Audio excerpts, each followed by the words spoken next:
आपने देखना है कि आपका बच्चा दिन के 12 घंटे में क्या कर रहा है। वो खेल रहा है, वो सेल्फ स्टिमुलेटरी बिहेवियर में इन्वॉल्व है।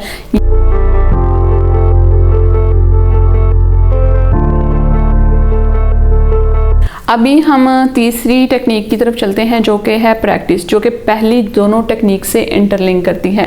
हमने पहले बच्चे को सिखाया ब्रेकिंग स्किल्स डाउन, ठीक है, छोटी छोटी स्किल्स, बेबी स्टेप्स ले लिए, ठीक है। उसको करने के लिए हमने मोटिवेशन का यूज़ किया, ठीक है। मोटिवेशन था रीइंफोर्समेंट। अब उसको करने के लिए हमें प्रैक्टिस की ज़रूरत है। अनटिल अनलेस आपने छोटे छोटे गोल बना लिए, आपने छोटे छोटे स्टेप्स बना लिए, उसके बाद आपने रीइंफोर्समेंट भी दे दी, लेकिन जब तक आप उसको इनफ प्रैक्टिस नहीं दोगे, इनफ टाइम नहीं दोगे, तो वो वाला स्किल जो है वो कंप्लीट ही नहीं होगी। यहाँ से पेरेंट्स कहते हैं कि हमारा बच्चा कभी कभी आई कांटेक्ट देता है या कभी कभी बाबा बाबा मामा मामा बोलता है। इसमें स्किल्स हम दो तरह से डिवाइड करते हैं, एक होती है एस्टैब्लिश स्किल और एक होती है एमर्जिंग स्किल्स, ठीक है।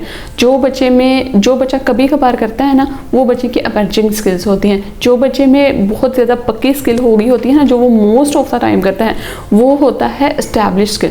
फॉर एग्जाम्पल, बच्चा कभी कभी आपको आई कॉन्टैक्ट दे देता है या कभी कभी मामा बाबा बोल देता है या कभी भी ई की साउंड निकाल देता है, तो वो है एमर्जिंग स्किल्स, क्योंकि वो कभी कभी करता है दिन के थोड़े टाइम के लिए या वीक के थोड़े टाइम के लिए। तो वो जो हैंड फ्लैपिंग करता है या जंपिंग करता है, वो दिन के बहुत ज़्यादा हिस्से में करता है। तो जो चीज़ की प्रैक्टिस ज़्यादा होगी वो एस्टैब्लिश जो है वो स्किल होगी। मैं आपको एक एग्जाम्पल से समझाती हूँ। एक छोटा पौधा होता है, ठीक है, वो बहुत ही नाजुक सा होता है, ठीक है, उसकी हमें बहुत ज़्यादा टेक केयर करनी पड़ती है, तो वो भी बड़ा होता है, ठीक। जब वो बड़ा हो जाता है ना, तो उसकी रूट्स बड़ी स्ट्रॉन्ग हो जाती है, वो एक फर्म ट्री बन जाता है जिसको कोई भी फिर हिला नहीं पाता, ठीक है।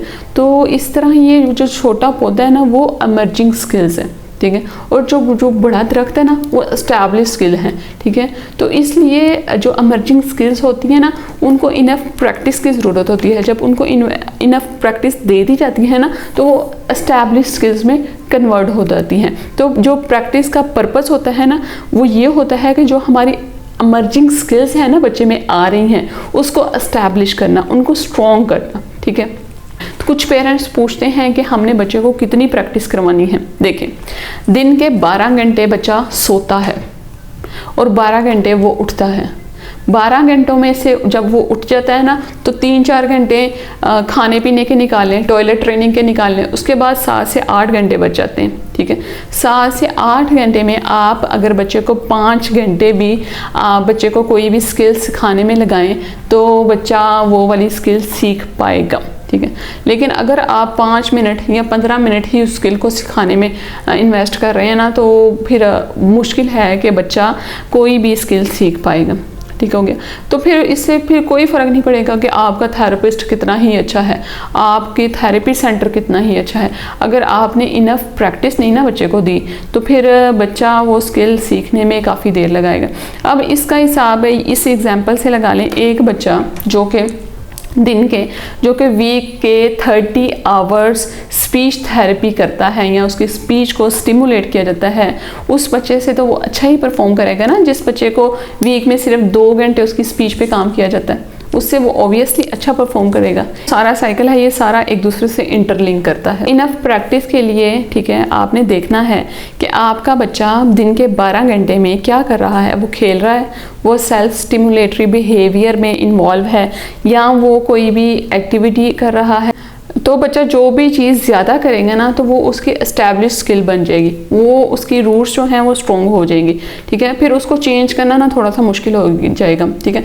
इसलिए मैं कहती हूँ कि जो बच्चे बिहेवियर शो कर रहे होते हैं ना, तो उनको उन बिहेवियर करने का ज़्यादा टाइम मिल रहा होता है, ठीक है। इसलिए वो बिहेवियर इतने पक्के हो जाते हैं ना कि उनको बाद में चेंज करना बहुत ज़्यादा मुश्किल होता है। और जब बिहेवियर चेंज नहीं ना होता, तो फिर कोई भी स्किल सिखाना ना बहुत ही मुश्किल काम होता है। क्योंकि अगर स्किल सिखाना के दरमियान में बिहेवियर आ रहा है ना, तो फिर स्किल सिखाना ना एक अजाब बन जाता है, ठीक हो गया।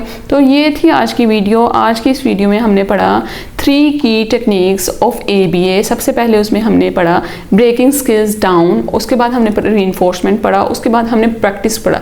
ठीक है, सबसे पहले स्किल्स को छोटे छोटे स्टेप्स में ब्रेक डाउन कर लेना है, उसके बाद हमने उसको पेयर करना है रीइंफोर्समेंट से, उसके बाद हमने उसको इनफ प्रैक्टिस प्रोवाइड करनी है ताकि वो एक एस्टैब्लिश स्किल बन जाए। अभी मुझे लगता है कि आप लोगों को समझ आ गया होगा कि कोई भी स्किल हमने बच्चे को सिखानी है ना तो किस तरह से सिखानी है। ये वाले जो सीक्रेट इंग्रेडिएंट है ना, ये आप अप्लाई कर लो ना ड्यूरिंग सेशन, घर में एक्टिविटी करते हुए बच्चे पे अप्लाई कर लो, तो आप घर में रह के बच्चे का ट्रीटमेंट बहुत ईजिली कर सकते हो। ठीक हो गया, तो ये थी आज की वीडियो। आई होप कि आज की वीडियो आपको बहुत अच्छे से समझ आई होगी। मैंने अपनी तरफ से पूरी कोशिश की है कि मैं अच्छे से आपको समझा दूं कि ABA की जो टेक्निक्स हैं वो किस तरह से वर्क करती हैं।